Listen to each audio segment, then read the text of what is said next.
Rame beredar rekaman di Telegram pada Minggu 15 Januari 2023 yang memperlihatkan momen jatuhnya rudal Rusia di Dnipro.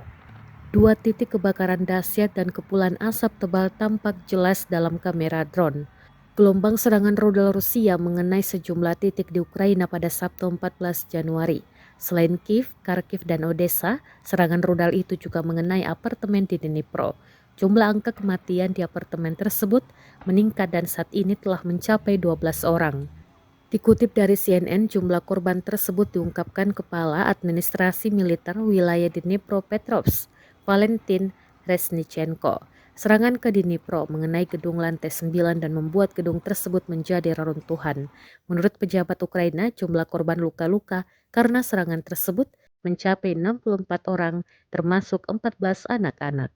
Военная техника в штабе ГРУ.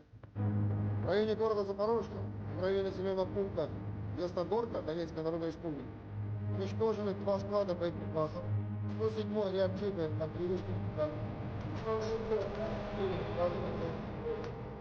Еще два склада ракетно-артиллерийского вооружения, 25 модулированных бригад вооруженных сил Украины,